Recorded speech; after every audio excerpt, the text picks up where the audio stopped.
What it do, what it do. Good morning. So I've been thinking about the training that I'm doing at the moment. I'm doing a lot of body weight training. I'm training especially with the gymnastics rings.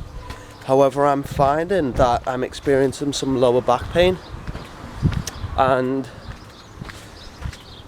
I've got a history of training with heavy weights. I used to be into powerlifting. I used to do a lot of bodybuilding, powerlifting, a lot of squats, a lot of deadlifts. So the body weight training that I've been doing now for over a year or so, it's a massive change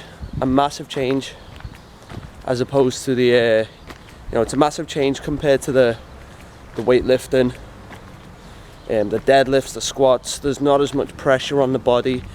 There's not enough, there's not as much demand on the rear side of the core, the back side of the core. And I've heard people talking about this, and I've read things about this, that body weight training is amazing. However, if you do take an approach that is purely body weight based, there are going to be difficulties with the lower body, and that is because your lower body carries your body weight round all day, every day, and it can handle it no problem. Your upper body, however, will be challenged.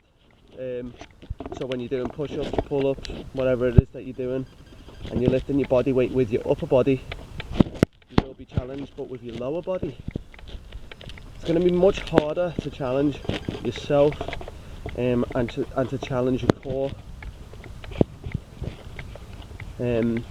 as opposed to lifting 200 kilos off the ground, or doing a heavy squat, a heavy deadlift, heavy clean and jerk.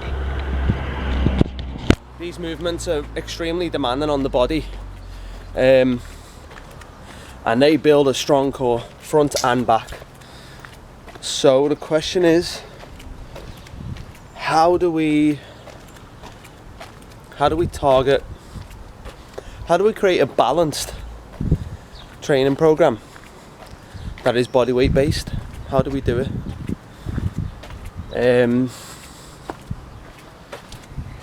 I don't know at the moment. I'm going to research and I'm going to practice with my own training, my own movement, and the way in which I train others. And that's obviously because if I'm training people that are new to exercise or new to resistance training or handling the body weight, I want to make sure I'm training them in the most balanced way as possible, so that they can build the fundamentals from all angles as early on as possible, therefore putting them at an advantage. That'll be putting them at an advantage if I can find a way to balance out the training program in such a way. So the thoughts that are going through my mind are this: we move in very linear ways. A squat is very up and down, a push-up is very up and down, a pull-up is very up and down. Everything is like up and down,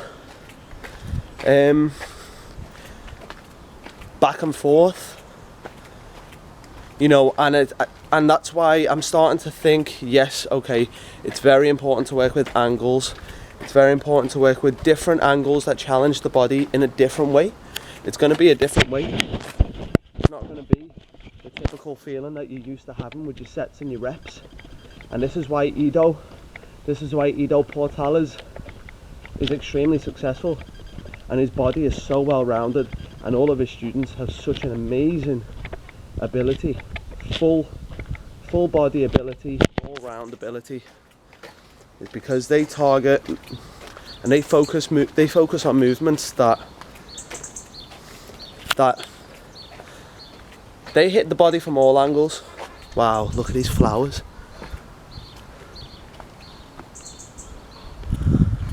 You can't really see them, but they're beautiful.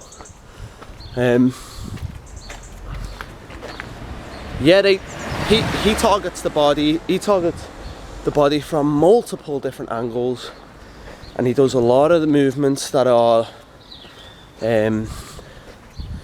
they just transcend this whole up and down, back and forth method. It's binary, isn't it? It's more like binary, yes or no, on or off, rather than hello, good morning, good morning, rather than morning. It's very on and off, binary, back and forth, rather than a wave, right? Analog beats digital. The digital beats analog. Don't know which way. The analog sticks, they beat the binary, don't they? To be a wave is more effective than to be a box or a stick. So I'm going to be experimenting a little bit more with different angles in my training. I'm still going to be doing things like pull-ups and push-ups, however, definitely going to start incorporating locomotive movements into my workouts, animal-based movements, free body movements that are actually a form of expression, where you're moving yourself in different angles and different ways along the floor. You're climbing, you're just allowing your body to explore these new angles. And I know it's very uncomfortable at first because it's unfamiliar, just like everything in life. But you just got to go with it. You just got to go forward. You've got to experience it, and you've got to experiment, and you've got to see how it works. So yeah, I'll keep you guys posted on the progress, and my new findings will definitely be included in the training programs, because I'm working towards the ultimate and the most well-rounded but simple and effective training programs for myself and for other people. Okay, so peace.